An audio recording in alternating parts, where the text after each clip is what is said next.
Evangelical TV የወንጌል አማኞች ድምጽ ሰላም ጤና ይስጥልን የተከበራችሁ ወደ ኢቫንጀሊካል ቲቪ ተመልካቾቻችን የወንጌል አማኞች ድምጽ ነው ወቅታዊ በሆኑ ጉዳዮች ከኢትዮጵያ ወንጌላውያን ቤተክርስቲያናት ህብረት ፕሬዝዳንት ከሆኑት ከፓስተር ጻዲቁ ጋር ጥቂት ቆይታ የምናደርግ ይሆናል እስከመጨረሻው ድረስ እንድትከታተሉ በአክብሮት ጠይቃለሁ በመጀመሪያ ጊዜውትን ስለሰጡኝ ከልብ እጅግ አድርጌ አመሰግናለሁ የኢትዮጵያ ወንጌላውያን ቤተክርስቲያናት ህብረት አንጋፋና ጠንካራ ህብረት እንደሆነ ይታወቃል እስኪ ህብረቱ ስለሚያከናውናቸው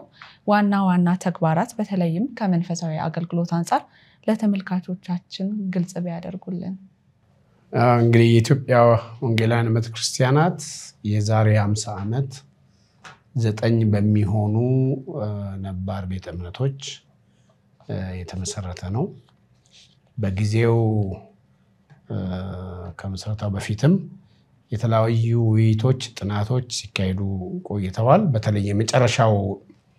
የተደረገው ላንጋኖ ኤስአይኤም ያዘው ቦታ አሁን ቃለ ሕይወት ያለው ቦታ ላይ ነው በዛ እንግዲህ የቀደሙ አባቶቻችን ሲወያዩ ቆይተው ምንድነው ልዩነታችን መሰረታዊ ነው ወይ እና መተባበር አንችልም ወይ ብንተባበር ምን ጥቅም እንዳለው ባንተባበር ምን ጉዳት እንዳለው ከተዋዩ በኋላ እዚህ ጋር እንደምታዩ ከጀርባዬ ስዕሉ የተያያዙ ሰዎች ታያለሽ እና ለዚህ መሰረት ደግሞ የሆነው ዮሐንስ ወንጌል 17 ላይ ጌታችን የጸለየው ጸሎት ነው እኛ አንድ እንደሆን አንድ ይሆኑ ዘንድ ብሎ የጸለየው ጸሎት ነው ስለዚህ በወንጌላውያን እንደመፈክር የሚታየው ልዩነት በአንድነት በልዩነት ነው ማለት አስተሳሰባችን እምነታችን በተወሰነ ደረጃ በዋና ጉዳዮች እስከተስማማን ድረስ ጥቃቅኖ ጉዳዮች ለኛ የሚተው ናቸው የሚል አይነት አስተሳሰብ ነው ለምሳሌ ያን ጊዜ የሉትራን የባፕቲስት የሜኖናይት እና የፔንቴኮስታል የስነ መለኮት አቋም አሁን እንኳን አብዛኛው ሁሉም ጴንጤ ተብሏል የሚያራምዱ ስለነበሩ ለምሳሌ እንደ ኢትዮጵያ ወንጌላዊት መካነ ኢየሱስ እንደ ቃለ ሕይወት እና እንደ መሰረት ክርስቶስ እንደገና እንደ ሙሉ ወንጌል ሕይወት ብርሃን ገነት የመሳሰሉት እነሱ መሐከል ምን አለ ብለው በደንብ ከተነጋገሩ ከተዋዩ በኋላ 9ኙም ቤተ እምነቶች የኢትዮጵያ ወንጌላውያን ቤተክርስቲያን ህብረትን ለመመስረት ወሰኑ ማለት ነው ከክርስቶስ ከጸለየው ጸሎትን ባሻገር እርስ በርሷ የምትላይ መንግስትም ትጠፋለች አሁን እየመጣብን ያለው አደጋ ያኔ እግዚአብሔር የለም ሃይማኖት የሰፊው ህዝብ ማደንዘጃ እጽ ነው ይባል ስለነበረ ይሄ ነገር በተለይ ደግሞ ደርግ ያው ኮሙኒስታዊ ስርዓቱን ሲያራምድ አብዛኛው ወጣት በብዛት የሚገኝበት የፕሮቴስታንቱ በተለምዶ የሚባለው የወንጌላውያኑ ጎራ ስለሆነ ከባድ የሆነውን የስደት የመከራ ዶፍ ለማውረድ በተዘጋጀበት ጊዜ ይሄንንም መከራ በጋራ መሻገር ነው የምንችለው ሌላው ደግሞ እምነታችን ቢሆን ይሄን ልዩነት ስለሌለው በሚል የተመሰረተ ነው እንግዲህ ከዛሬ 50 ዓመት በፊት ማለት ነው በተለያየ ሂደት ውስጥ አልፏል የዛ ህብረት መኖር ጥቅሙ ለቤተ እምነቶችም ለምእመኑም ጭምር ነው የሆነው እንደተባለው የመከራውን ዘመን በአንድነት አንዱ ለአንዱ ጥላ የሆነ የታሰረው ያልታሰረው የታሰረውን እየጠየቀ የጎበኘ ዋቢ የሆነ በዚህ አይነት መልክ ለምሳሌ በአዲስ አበባ ውስጥ የሙሉ ወንጌል ቤተክርስቲያን ምእመናን የጌታ እራት የሚወስዱት እንጦጦ መካነ ኢየሱስ ነበር ሌላ ቦታ የለም ሄደው ማለት ነው ከመላው አዲስ አበባ ልክ እንደዚህ በየቦታው አንዱ ቤተክርስቲያን የተሻለ ነፃነት ባለው ቦታ ላይ ሌላውም ተጨማሪ የሚገለገልበት ሁኔታ ውስጥ እንግዲህ ያሳልፈናል እና የህብረት እንግዲህ በኋላ ደግሞ የመንግስት ለውጥ መጥቶ በህብረቱ ህጋዊ እንዲመዘገብ ሲባል አይ ቤተ እምነቶቹ ህብረቱን የመሰረቱት የሚመዝገቡ ተብሎ እነሱም ተመዝግበው እንደገና በአዲስ መልክ ከዚህ ከመንግስት ለውጥ 83 ከሆነው ለውጥ በኋላ ህብረቱ ተመዝግቦ ህጋዊ ስምረት አግኝቶ የአባላቱም ቁጥር በየጊዜው እየጨመረ ሄዷል አሁን ባለንበት ሁኔታ ብዙ ናቸው ሙሉ ዳታውን አሁን ቤተ እምነቶቹ ወደ 300 ገደማ የሚጠጉ ቤተ እምነቶች በዚህ ስራ አሉ። ሚኒስትሪዎችን ይጨምራል። ሚኒስትሪዎችን ሲጨምር ወደ 400 ሊሆን ይችላል።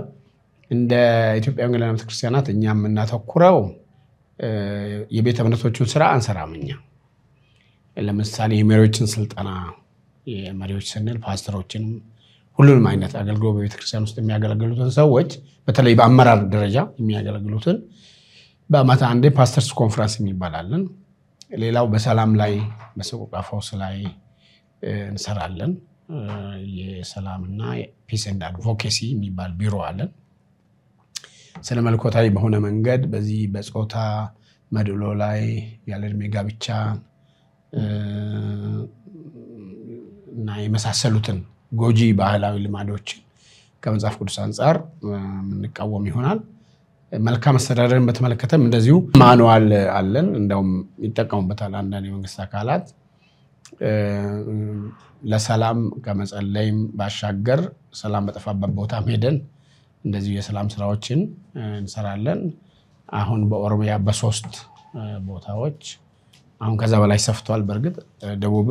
ድሮ አጥንተን ችግር በነበረበት ቦታ አካባቢ ነበር ያኔስ ቤዝ ላይን ሰርቬይ ሰርተን ለምሳሌ ጌዴኦ ላይ ወደ ሚዛን ተፈሪ አካባቢ በደቡብ ወለጋ ምስራቅ ወለጋ ላይ እና ምዕራብ አርሲ ላይ በመናገርበት ጊዜ ያ የምዕራብ አርሲ ወደ ባሌ ሰፍቷል።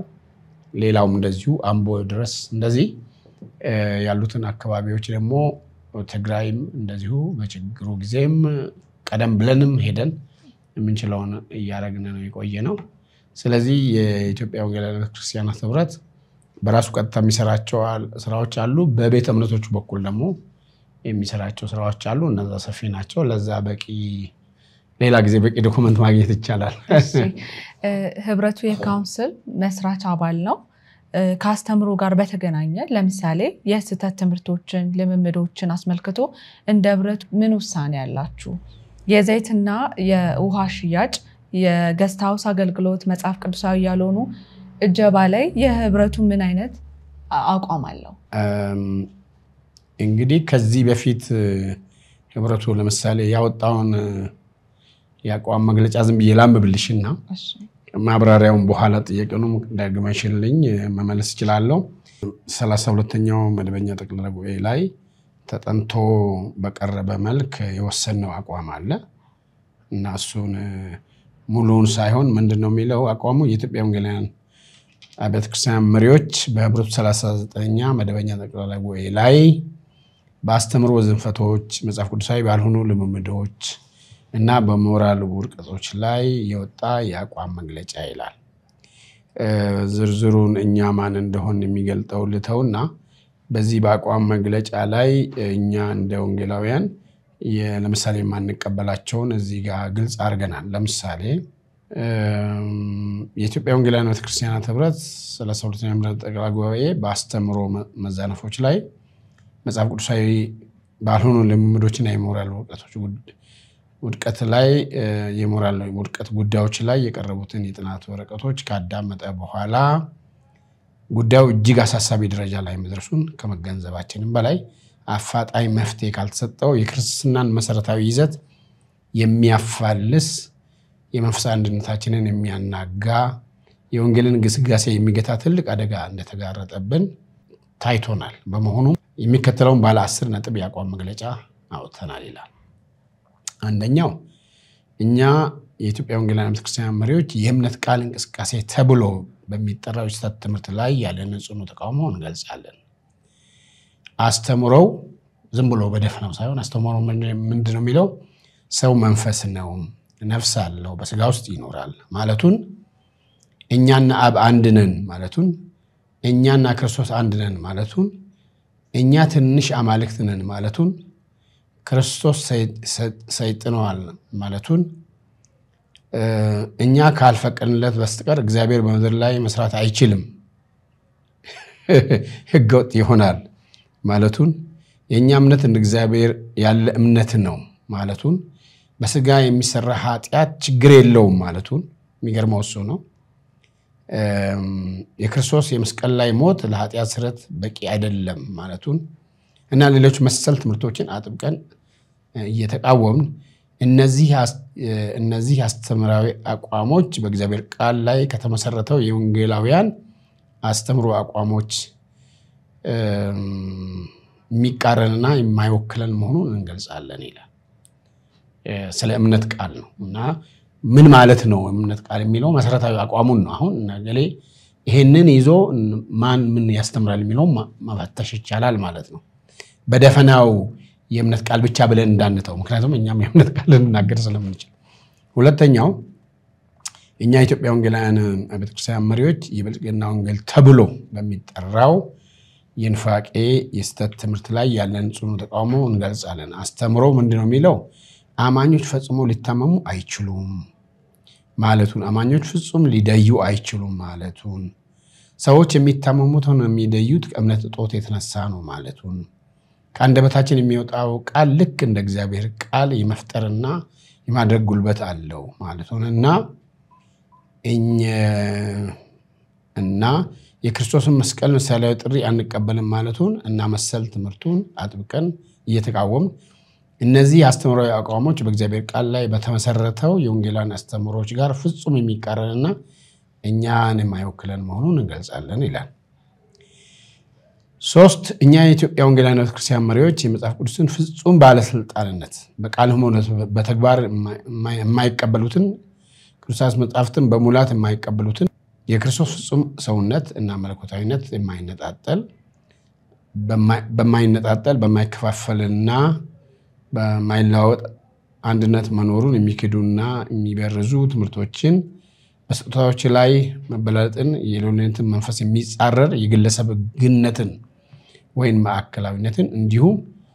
ጤናማ ያልሆነ የመጽሐፍ ቅዱስ አስተረጓጎም የሚያራምዱትን እንቃወማለን፣ የማይወክሉ መሆኑንም እንገልጻለን። ይሄ ግነት የተባለው በኋላ ይብራራል። ማለት አንድ ግለሰብ ራሱን እንደ አምላክ ማስቆጠር አካሄድ ማለት ነው።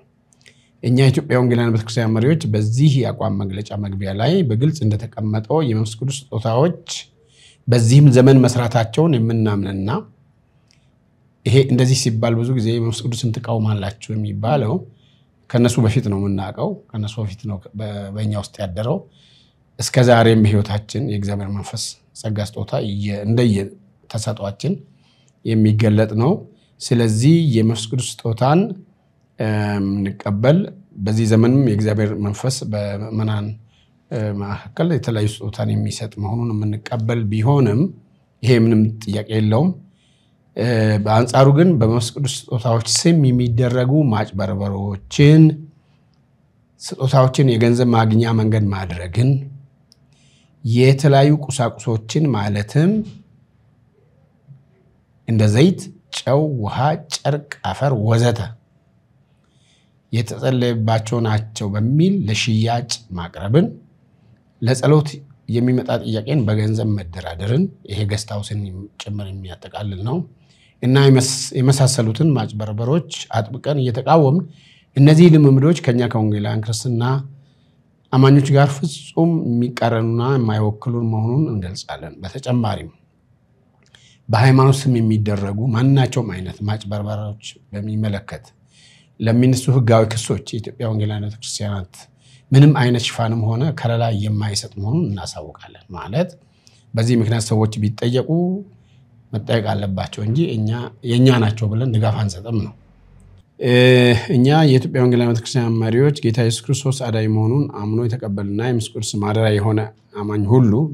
ብያለሁ። ይሄ የጽድቅና የቅድስና ህይወትን የሚለማመድ መሆኑን በጽኑ እናምናለን። በአንጻሩ ከክርስቲያናዊ ስነ ምግባርና ሞራል ፍጹም በተቃረነ የሚደረግ የኃጢአት ልምምድን ማለትም አመንዝራነት፣ ግብረ ሰዶማዊነት፣ ቅድመ ጋብቻ፣ ሩካቤ ስጋ፣ ፍቺና ተደጋጋሚ ጋብቻን፣ ታማኝነት ማጉደልና የመሳሰሉትን በጭራሽ የማንቀበልና እነዚህ ነገሮች ደግሞ እኛን የማይወክሉ መሆናቸውን ጭምር ነው የምንገልጸው ማለት ነው። 6ኛ ከኢትዮጵያ ይሁን ከኢትዮጵያ ውጪ የሚመጡ የንፋቄ አስተምሮች አሉ እና በኢትዮጵያ ሊሆን ይችላል፣ በትውልደ ኢትዮጵያ ሊሆን ይችላል። እነዚህ ጤንነታቸው ያልተረጋገጠ አስተምሮ የሚያስተምሩ አገልጋዮች በምንም አይነት በመድረኮቻችን ላይ እንዳይቆሙ እና በዚህ ምክንያት ይሄንኑ ትምህርታቸውን በመመናን ውስጥ እንዳያሰርጉ የሚል አቋም ወስደናል። በመገናኛ ብዙሃንም እንደዚሁ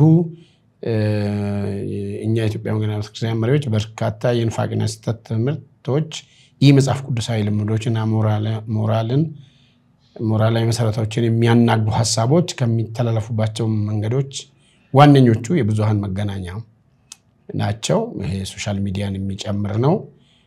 ይሄን አይተናል። ስለዚህ የብዙሃን መገናኛን ስንጠቀም በቂ ዕውቀት ኖሮን ተገቢውን ጥንቃቄ አድርገን መምኖቻችንም የወንጌላውያን አስተምሮን በአግባቡ ተርተው በዚህም ከሚመጣባቸው ተጽዕኖ ራሳቸውን እንዲጠብቁ የሚል ነው። እንግዲህ ከላይ በተጠቀሱት የተሳሳቱ የአስተምሮ የልምምድና የሞራል መንገድ ያሉ ቤተ እምነቶች ወይም ግለሰቦች ከዚህ መንገዳቸው በፈቃዳቸው ንስሐ ገብተው የሚመለሱ ከሆነ ህብረቱ ይቀበላል። የማይመለሱ ከሆነ ደግሞ በዚሁ ሁኔታ የምንቀጥል ይሆናል ማለት ነው።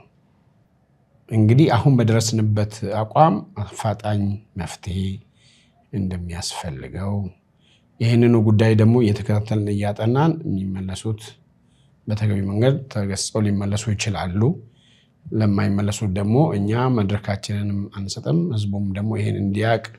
ማድረግ አለብንና በስመ ጴንጤነት ወይም በስመ ወንጌላዊነት ወይም በደፈናው በስመ ፕሮቴስታንትነት በእምነትም በልምምድም እና በሞራል አቋማቸው የማይመስሉንን መቀበል የለብንም የሚል አቋም በወሰን ጊዜ የተወሰኑ ሰዎች እኛ ሳንጠራቸው በጣም ተንጫጭተው ጠቅላላ ጉባኤ ነው የወሰነው። ተጠንቶ የቀረበ ነው። ያው እንግዲህ የሚያስፈጽም ሰው ነው የሚያነበው። እንዳውም እኔ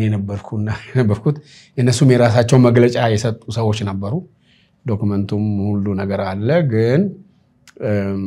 አሁን አንዱ ትልቅ ነገር ካውንስሉም ሲመሰረት የኛ በተለይ እንደ ኢትዮጵያ ወንጌላውያን ቤተክርስቲያን ህብረት ጥያቄያችን የነበረው የዚህ የአስተምሮና የልምምድ ጉዳይ። ልምምድ ማለት ምንድነው? አስተምሮ በመጽሐፍ ቅዱስ የሚዳኝ ነው። መንፈሳዊ ልምምድ በጸጋ ስጦታዎች ስም የሚደረጉ ልምምዶች ቀደም ያልነው ቁሳቁስን ይፈውሳል፣ ያድናል፣ የተለየ ነገር በላዩ ላይ አለው ገሌ ጸልዮበታል ወይም ጸልየበታል ብሎ ቁሳቁስን መሸጥ መቼም በመጽሐፍ ቅዱስ ውስጥ አይፈቀድም። ሁለት ጥቅስ አለ። የሰዎች ከጳውሎስ ጨርቅ ቆርጠው ወስደው ይፈወሱም ነበር የሚለው ሉቃስ ጽፎልናል ሐዋርያት 19 ላይ። ጳውሎስ ግን የጨርቅ ቁርጥራጭ እየቆረጠ አልሸጠም፣ ወይም ኑና በእኔ ጨርቅ እናንተን ይፈውሳል አላለም። በመልእክቶቹም እንደዚህ አይነት ነገር አልተናገረም። ሰው ተጸልዮለት የሚፈወሰው በጌታ በኢየሱስ ክርስቶስ ስም ነው። ከክርስቶስ ስም ውጪ ሌላ ያድናል ማለት ወንጌላዊነት አይደለም። ክርስቶስ ብቻ ነው አዳኝ፣ እሱ ብቻ ነው ፈዋሽ ብለን የምናምን ሰዎች ነን። ታዲያ አገልጋዮች ለምን ይጸልያሉ? በስሙ ነው የምንጸልየው። በስሙ ጸልየን ሰዎች ሊፈወሱ ይችላሉ። ያዕቆብ ማንም የታመመ ቢኖር የቤተክርስቲያን ሽማግሌዎችን ወይም በሆኑ ቋንቋ መሪዎችን ወደ እርሱ ይጥራና በጌታ ስም እርሱ ዘይት ቀብቶ ይጸልዩለት፣ ኃጢአት ሰርቶ ከሆነም ይናዘዝ፣ የእምነት ጸሎት ዲሁ ይናድናል፣ ጌታም ያስነሳዋል ብሏል። ይሄ አንድ ጥቅስ ነው። ልክ ነው። ዘይት ቀብቶ መጸለይ ይቻላል። ነገር ግን ዘይትን አሽጎ መሸጥ፣ ጨው መሸጥ እና የመሳሰሉ ነገሮች ማድረግ ምንድነው? ይሄ ለምንድነው ሰዎች የግል የማንነት ንፋቄ ብዬ ነው መጥራው። ይሄንን ያስተምሮ ንፋቄ አለ፣ የማንነት ንፋቄ አለ። በክርስቶስ ምትክ በሱ ቦታ እንዳውም ከሱ በላይ ሰዎች እንዲያስቧቸው የሚያርጉ አገልጋዮች ምንድነው ችግራቸው? ሰዎችን ወደ ክርስቶስ ማመልከት አይደለም ወይ ዋናው ነገር? መጽሐፍ ቅዱስ ውስጥ እዚህ እንደሆነ ባርናባስና ጳውሎስን የሚገርም ነገር እግዚአብሔር በህይወታቸው ሲያደርግ የዛ አካባቢ ሰዎች አበባ ጉንጉን ይዘው መጡ፣ ያከብሯቸው ነው። እነሱ ግን መጽሐፉ ምን ይላል? ልብሳቸውን ቀደዱ ይላል። አማልክት መካከላችን ገብተዋል ሰዎች አይደሉም ሲሏቸው፣ አይ እኛ ሰዎች ነን፣ እውነተኛ የእግዚአብሔር ሰዎች ሁሉ ጊዜ ከመከበር በሰዎች ከሚገባ በላይ መወደስ መከበር ክብር የሚገባው ማክበር መጽሐፍ ቅዱሳዊ ነው ግን ሰዎችን ወደ ማምለክ ደረጃ የሚደርስ አክብሮት ክርስቲያኑ አማኝ በእነሱ ቋንቋ ተራው አማኝ ራሱን በእግዚአብሔር መንግስት ውስጥ እንደ ሁለተኛ ሶስተኛ ዜጋ እንዲያይ ማድረግና በጸጋ በደህንነት ማንኛችንም በእግዚአብሔር መንግስት በበጉ የህይወት መጽሐፍ በመጽሐፋችን እኩል ነን የጸጋ ስጦታ ልዩነት ካለ ያ ስጦታ ነው እንጂ ሌላ ልዩነት ሊኖረን አይችልም ይሄ ሁላችን ካህናት ነን የሚለውን የወንጌልን አስተምሮ የክህነት አገልግሎት ለሁላችን ተሰጥቶናል የዳን ሁሉ ቅዱሳን ተብለናል መጽሐፍ ቅዱሱ በዚህ ቦታ ላላችሁ ቅዱሳን ነው ያለው የተለየ የእግዚአብሔር ሰውነት ሌላ ሰው የለው በክርስቶስ ያመነ የዳነ ሁሉ ካለው የእግዚአብሔር ሰውነት የተለየ የእግዚአብሔር ሰውነት ሌላ ሰው የለውም ሰዎች ለምንድነው ሰዎች እነሱን እንዲያዩ እነሱን እንዲያመልኩ የግሪክ ሰዎች ናቸው አይደለም ምን አሉ መተው ፊልጶስ ጋር ይመስለኛል ኢየሱስን ልናይ እንወዳለን አሉት እና ኢየሱስ ልናይ እንወዳለን ብሎ እሱ ጋር አቀረቡት ለማንኛውም ምን አለ እሱ ጌታችን ምን አለ እሱን ለማየት የሚወድ እሱን ለመከተል የሚወድ ስንዴ ሞታ በስብሳ እንደምታፈራ እንደዚህ ካልሆነ በስተቀር እርሱን ልንጋርድ ነው ማለት እግዚአብሔር የተሰቀለው መስበክና ራስን ማክበር ሁለቱ አብረው ሄዱ የተሰቀለውን ክርስቶስን የሚሰብክ ሰው ራሱን አይደለም የሚሰብከው ሐዋርያ ጳውሎስ ምን ብሏል እኛ ኢየሱስ ጌታ እንደሆነ እንጂ ራሳችንን አይደለም እንሰብከው ብሏል ራስን በተለየ ሁኔታ ማቅረብ እኔ አንዳንድ ጊዜ እንደዛ የሚያደርጉ ሰዎች የመከርኳቸው ማለት በግል ራሴ ምናልባት ሲያድጉ መጠራጠረው የማትረባ እየተባሉ በጣም እየተናቁ ወይ በእንጀራ አባት በእንጀራ እናት ወይ በሆነ መንገድ ያደጉ እና በአጋጣሚ የሆነ ቦታ ላይ ደረሱ አሁን ሲመስላቸው ሳያቁት ስነ ልቦናቸው በሰብኮንሺየስ የሚባል አለ ሰው ውስጥ እና በውስጣቸው ሳያቁት ያንን የበታችነት ስሜት የሚያሸንፉበት ያኔ ሰው ሁሉ አትረባም ያላቸውን አሁን የሚበቀሉበት ስሜት ውስጥ የሚገቡ ይመስለኛል ይሄንን ስለ እኔ ስለ ሀብታሞችም ለምሳሌ አንዳንድ ሰዎች በጣም በደህንነት ያደጉ ሰዎች ሀብታም ሲሆኑ በጣም ሀብታም ሆነዋል ግን አያምኑም ሀብታም ሆናቸው ሳያቁት ድህነቱ አሁንም ያበራቸዋል ከኋላ ስለዚህ ምናልባት አንዳንድ ጊዜ በፈረንጅኛው ሰልፍ ስቲም የሚባል ራስን የመቀበል በቃ እኔ በእግዚአብሔር ጸጋ የዳንኩ ሰው ነኝ እግዚአብሔር ሰው ነኝ ከሌላው የእግዚአብሔር ሰው ምን የሚለየኝ የለም ቆይ ለምን ማለት ለምን ነው እኔ ሌላ ነገር የሚደረገው እና አንዳንድ ሰዎች እኔን አሁን ሲያዩኝ ይደነግጣሉ ማለት አንድ ጊዜ ብቻዬን ነድቼ ሸራተን ስገባ ያው በር ላይ ቼክ የሚያርጉት እንዴ ፓስተር ምን ነው ይላል ምንም ከነታችን ማፀን ቆርቃን ነው የወጣ ነው በኋላ ነው የሸፈኑን አጥበው ትውታችን ቆርጠው በኋላም አደግን ብዙዎቻችንን ገጠር ውስጥ የድሮዎቻችን በተለይ በዛ በኋላ ስም አገኘን በክርስቶስ ምክንያት ሰዎች አወቁን ምን ቀመጥበት ቦታ አለ እና እዚህ ጋር አሁን ቁጭ ምለው እኔ እዚህ ጋር ስላለው ነው ግን ወንበር ክርስቶስን ለማያውቅ ሰው ወንበር መጥፎ ነው ኤሊም ከወንበር ላይ ወድቆ ነው የሞተው እንግዲህ አርጅቶም ጭምር ማለት ነው እኔ አንዳንድ ጊዜ መሪዎች የሆነ ነገር ላይ ሙጥኝ ሲሉ ተው እንደ ኤሊ እንዳንሆን እላለሁ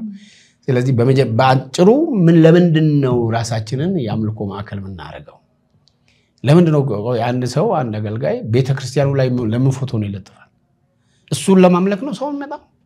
ነው ወይስ ክርስቶስን ነው እንግዲህ በባህላችን የአገር መሪዎች ፎቶ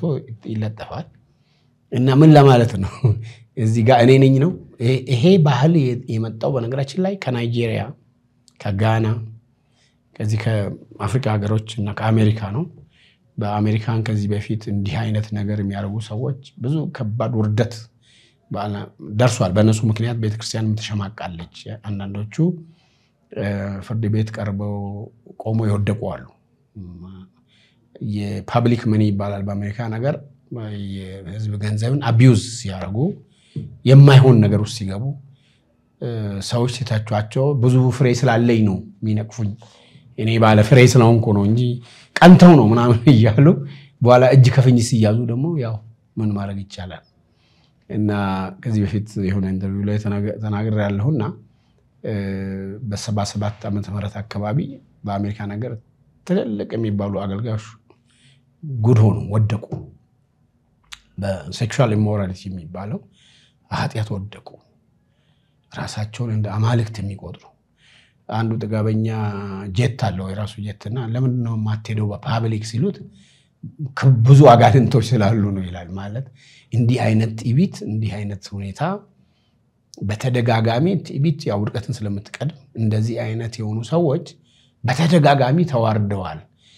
ለምን ከነሱ አንማርም የሚለው ነገር በጣም ያሳስበኛል ማለት ነው። ጥያቄው መልሽ እንደሆነ አላቅም ወይም ሌላ። እሺ ያ በአሁኗ ቤተክርስቲያን ውስጥ እንግዲህ ውሃን ዘይትን የሚሸጡ እንዲሁም ደግሞ በገስት ሃውስ አገልግሎት ማህበረሰቡን እየበዘበዙ ያሉ አካላት ከድርጊታቸው ለመመለስ ፈቃደኛ ካልሆኑና በዚህ እንቀጥላለን ካሉ የካውንስሉና የህብረቱ አቋም ምን መምሰል አለበት ይላሉ? ህብረቱ እንግዲህ በፊትም ያለው ስልጣንም አቋምም እንደዚህ አይነቶቹን ለምሳሌ አባላቱ አርጎ አይቀበልም።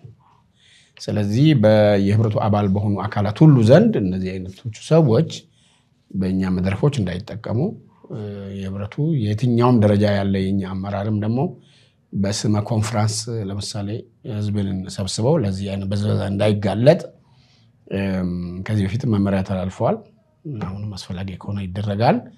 ግን እሱ ሳይሆን ጥያቄ መሆን ያለበት አሁን ለምንድን ነው እንደዛ የሚያደርጉት የሚለው አንደኛው አስተምሮ ነው። አስተምሮውን ያው ተነጋግሮ በዚህ ይሄ ነው አስተምሮ ልክ ነው ወይም ልክ አይደለም ከተባለ እኔ ልክ አይደለም ስለው ልክ ነኝ ካለኝ ሰውየው ይሄን አስተምሮ ይዞ አባል መሆን ይችላል ወይ መቀጠል ይችላል አይችልም? አትሊስት ልዩነቱ በግልጽ መታወቅ ያለበት ነው። ወደ ካውንስሉ ሳልመጣ የህብረቱ ነው የምናገረው። ህብረቱ በአስተምሮ የማይስማማውንም አይቀበልም። መፍሳዊ ልምምድ የምንለው አለ የጸጋ ስጦታዎችን የመንፈስ ቅዱስ ጸጋ ስጦታዎችን በማይገባ መንገድ የመጠቀም እና ቅድም ያልነው ከቁሳቁስ ጋር ማያያዝ የፈውስን ከቁሳቁስ ጋር ማያያዝ ሰውን ደግሞ ማበላለጥ ለጸሎት የሚመጣውን ሰው ድሃው እዛ ነው በጣም ሀብታሞቹ የተቀባው እግዚአብሔር ሰው የተባለው ገስታው ላይ ይጸልይላቸዋል። ይሄ እንግዲህ ወንጌል ለድሆች ይሰበካል ነው መጽሐፉ ያለን። የእግዚአብሔር መንግስት ለድሆች ናት በቅድሚያ። እንዲያውም የእናንተን ድሆችን ይሄን የሚሰድቧችሁ ባለጠጎች አይደሉም ወይ ብሏል ያዕቆብ። እኛ ዛሬ ባለጠጋሁንና እኛም ድሃ ከሆነ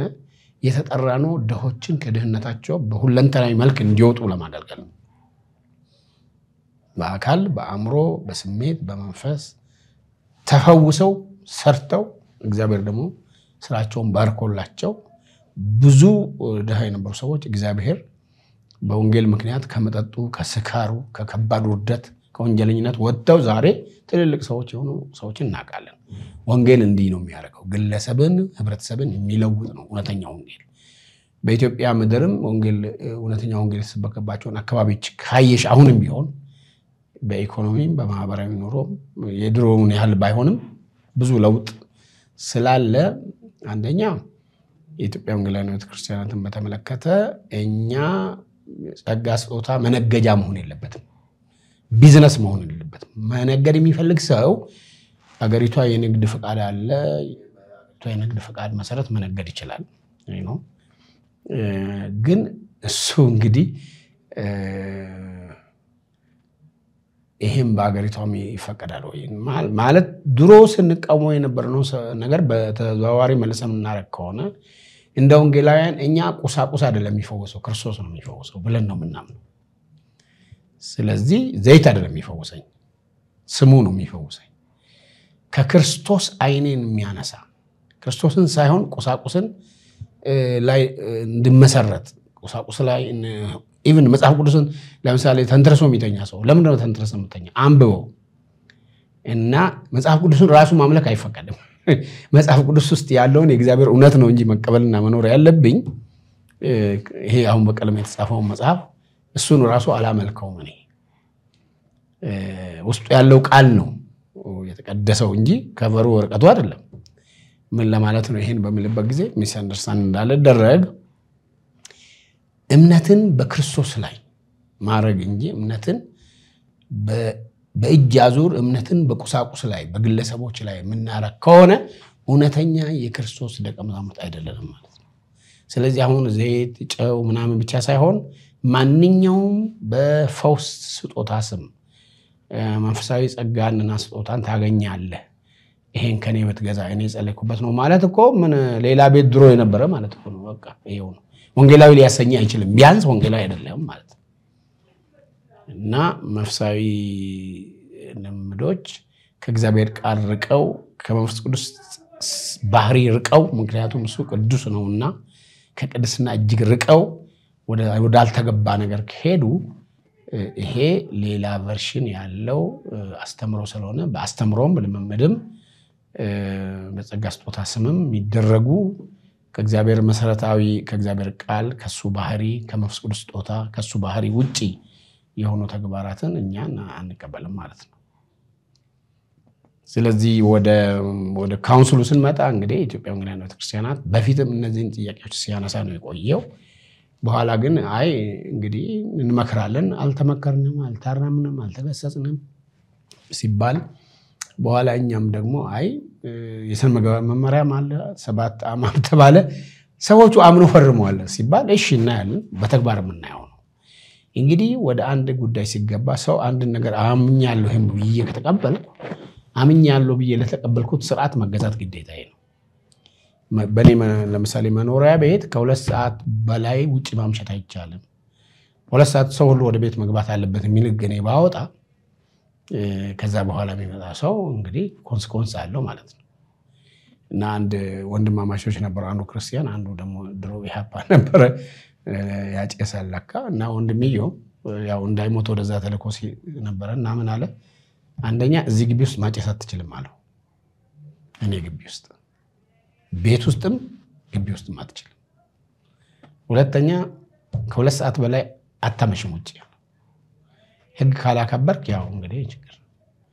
እና ልጁ ተቸገረ ስለዚህ ካትር ይወጣል ለማጨስ ሲፈልግ ማለት ምን ለማለት ነው ሁሉ ቤት ህግ አለው ማንኛውም ቤት ህግ እንኳን የእግዚአብሔር ቤት የሰውን ቤት ህግ አለው አይደል እንዴ እንደፈለኩ መሆን አልችልምና በተለይ ደግሞ በጋራ የተስማማንበት ጉዳይ ላይ የዚህ በጋራ ተስማምቶ የዚህ ነገር አባል የሆነ አካል ያንን የማክበር ግዴታ አለበት ማያከብር ከሆነ ምርጫው ምንድነው አይ በቃ የዚህ አካል አይደለም ብሎ መለየት ነው የሚሆነው ያ ጥቅም አለው ጉዳት አለው ወይ እንግዲህ አባል ሲሆን አንድ ሰው ወደ አንድ ነገር ሲመጣ ጠቅማለሁ ሁለቱንም አስበው ሊሆን ስለሚችል ስለዚህ እንግዲህ ምናልባት ጥያቄው ሰሞኑን ከተከሰተውም ነገር ጋር የተያዘ ከሆነ እኔም እየሰማው ነው እየተከታተልኩ ነው አንደኛ ሰው ሳይጠሩት አቤት ማለት የለበትም እኔ ስምሽን ሳልጠራ የሆነ ነገር ያኔ ለምሳሌ እዚህ አሁን ወረቀት ቀደም 10 ነጥብ ላይ እኛ አልጠራንም ስም አልጠራንም ግን መተሰብስበው ዘራፋሉ ሰዎች የተወሰኑ ሰዎችና መች ጠራን እኛ እና ይገሌ አላልንም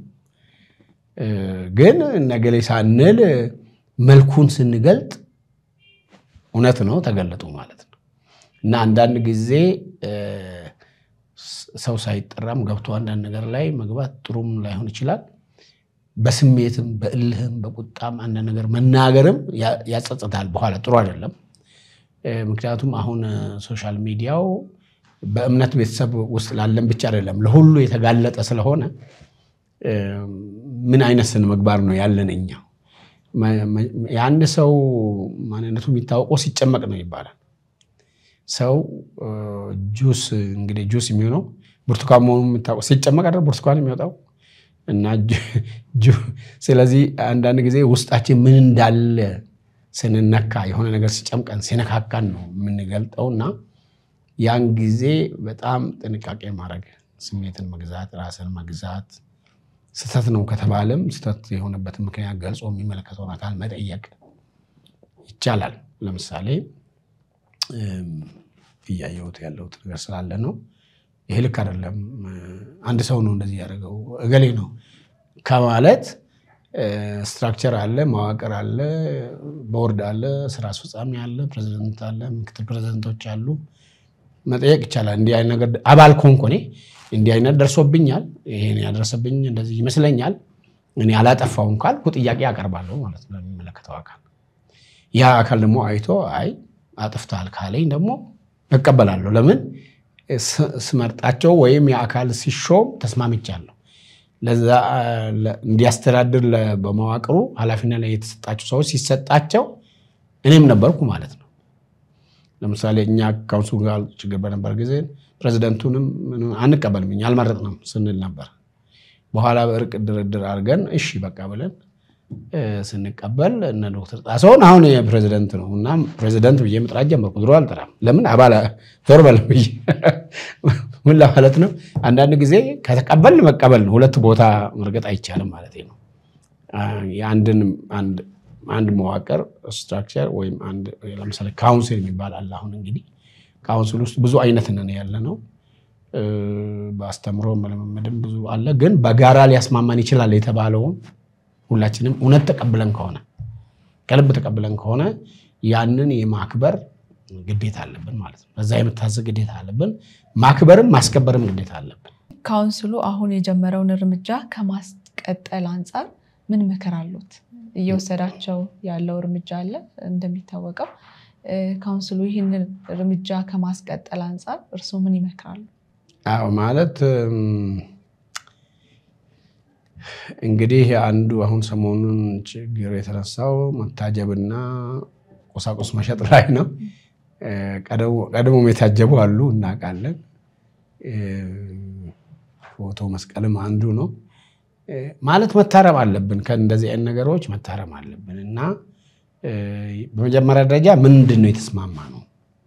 የአገልጋዮች ስነ ምግባር መመሪያ የሚባለው ምን ይላል ይሄን ይከለክላል ወይ ይሄን የሚከለክል ከሆነ ሳንከለከል ኦሬዲ ስለፈረምን እኛውንን አውቀን መስተካከል ያለብን ተቀብያል ነው ያልነው ነገር ግን ማንፈጽም ከሆነ ደግሞ የማስፈጸም ስልጣን የተሰጠው አካል ያንን ያስፈጽማል ማለት ነው አይ ይሄንን ድረስ ስልጣን የለውም ካልኩ ደግሞ ይሄንን ደግሞ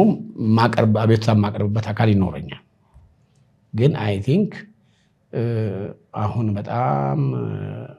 ለብዙ ነገር ራሳችንን ያጋለጥና ያለንበት ሁኔታ ነው ያለውና ትንሽ ተረጋግቶ መስመር ይዞ መሄድ ያስፈልጋል በአጭሩ እኔ የምለው ምንድነው ካውንስሉም የካውንስሉ ጽፈት ቤትም ካውንስሉም አመራሮች ላይክ ፕሬዝዳንቱ ምክትሎቹ ጠቅላይ ጻፊው የተላፊዎቹ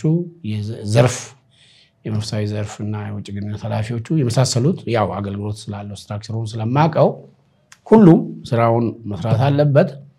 ሌሎቻችን ደግሞ ከዛ ውጪ ሆን በቦርድና በስራ አስፈጻሚ ውስጥ ያለንም ሰዎች ይሄን ነገር መከታተል አለብን ስለዚህ እኛ በሌሎች በማያምኑ አዛብ ዘንድ መሳለቂያ መሰደቢያ መሆን የለብንም ካፋችን የሚወጣው ቃል እንደ እግዚአብሔር ቃል ቢሆን ይሻላል ማለት ተገቢ ያልሆኑ ከልክ ያለፉት እቢቶች መንካት ጥቅስ ላይ ያስፈልገኝ ይችላል ራስን ከልክ በላይ አግኖ አግዝፎ ራስን ማነጻጸር ከሀገር መሪ ጭምር ጋር ራስን ማነጻጸር ይሄ ነውር ነው ይሄ ትልቅ ድፍረት ነው ለኔ እኔ እድሜ 68 የሆነ ሰውዬ እንኳን እንደዚህ ያላረገው ማለት አሁን ያሉ ሰዎች አንዳንዶቹ በእውነት ከኛ ጋር አንድ አይነት የሆኑ ሰዎች በምናል መልክበት ቤተክርስቲያን ቢያመልኩ ክብር ለሚገባው ክብር መስጠት ስላለብን እነሱም በቦታቸው መከበር አለባቸው እኛም በቦታቸው ስለዚህ አንዳንድ ጊዜ ሌላ አይነት ቢሆን ኖሮስ እንዲህ ይደረጋል ወይ ይሄ ትክክል አይደለም ከሌላ ነገሮችን ለማያያዝ መሞከርም አለ አሁን ያያዩት ነው ከብሔርም ጋር ለማያያዝ መሞከር አይዋጣም ማን ነው ዘራፍ ምናምን አይሰራም እሱ የእግዚአብሔር ጌታ ኢየሱስ ክርስቶስ ምን አለ ለመሆኑ ግብር ማን ነው ግብር የሚከፍለው ብሎ ጠየቀ አይደል እና እኔ እግዚአብሔር ልጅ ነኝ ማን ነው ግብር የሚያስከፍለኝ መቻለ በሉ ሂዱና እንትን ብሉና ክፈሉ ብሏል እሱ እንኳን በመድር ላይ አምላክም ሰውም ሆኖ በዚች ምድር ላይ በተመላለበት ዘመን ለሰው ህግ ተገዝቷል ለሃይማኖታዊ ህጎችም ለፖለቲካ ህጎችም ተገዝቷል ምንም እንኳን በሐሰት ተከሶ በሐሰት ምስክር ተመስክሮበት በመስቀል ሞት ቢሞትም የመጣበት ተልኮ ቢሆንም ግን ለምሳሌ ግብር መክፈል የማይፈልጉ በውስጣቸው ከሮማ መንግስት ጋራ የትጥቅ ትግል የሚፈልጉ ያፍጉቦ ለመንግስት እየሰጡ ቀናተኛ የሚባለውን ፓርቲ የሚደግፉ ፈሪሳውያን ጥያቄ ጠይቀውት ነበር ለቄሳር መገበር ይፈቀዳል ወይ ሲሉት አጣብቂኝ ውስጥ በእነሱ ቤት አስገብተውት ማለት ነው ምን ማለት ነው አው ካለ ነፃ ሊያወጣን አልመጣም ማለት ነው ቅኝ ገዢዎችን ይደግፋል ነው አይ ካለ ከሮማ መንግስት ጋር ሊያጣሉት ነው እስቲ አምጡልኝ መልኳ የማን ነው ጽሁፉ የማን ነው ይሄው ቄሳር ይላል እንግዳውስ የቄሳርን ለቄሳር ስጡ የእግዚአብሔርን ለእግዚአብሔር ያለው ይሄ ትልቅ መርህ ነው ሌላው መጽሐፍ ቅዱስ በፈለገ ማንኛውንም ጊዜ ቢሆን መጽሐፍ ቅዱስ ይከለከለን ማንኛቸውም አይነት ክፉ ቃል ካፋቸው አይወጣ ክፉን በመልካም አሸንፉ እንጂ በክፉ አትሸነፉ ማለት አንድ ሰው መንፈስን የሚያስቆጣ ነገር እንኳን ቢያደርግ እኔም በቁጣ መናገር የለብኝም ማለት ነው ስለዚህ ትንሽ ተረጋግቶ ማሰብ ያስፈልጋል በኔ ግምት በኔ እምነት በኔ አስተሳሰብ በምንም መልኩ በመንፈሳዊ የጸጋ ስጦታ ስም ቁሳቁሶችን እንደሚፈውሱ የተለየ ቅባት በላያቸው ላይ እንዳለ የተለየ ጸጋ በዛ ምክንያት እንደምንቀበል የሚቀርበው እንትን ከወንጌላዊ አስተምሮ የተቀረነ እና ስተት ነው ስለዚህ ይሄ ድሮም እኛ ምንቃወም ነው ይሄንን ደግሞ እንግዲህ እንታረማለን እናስካክላለን ብዙ አንዳንድ ጊዜ ያልመከሩንም የሚሉት አለ መከረናቸዋል አንዳንዶቹ እኔ መከርኳቸው አሉ ተመክሮ የተመለሱ አሉ ዳር የሚሉ አሉ ግን አይ ቲንክ ትህትና ያስፈልጋል ምክርም ለመቀበል ትህትናም ያስፈልጋል እና እሱ አምላክ ሆኖ ሳለ ምን ይመስላችኋል ካለ እኛማ ሰዎች ነን ከሌሎች ሰዎች ምክርን ተክሳጽንም ብንቀበል ምንም አንሆንም ለማለት ነው እሺ በመጨረሻም እንግዲህ ካውንስሉ እየወሰደ ያለውን እርምጃ ከማስፈጸም አንፃር ከካውንስሉ አባል ቤተ እምነቶችና ህብረቶች ምን ይጠበቃል ምዕመናኑስ በዚህ ጉዳይ ላይ እንዴት መስራት አለበት የተናገርኩ ይመስለኛል አሁን እኮ ሁሉም ነው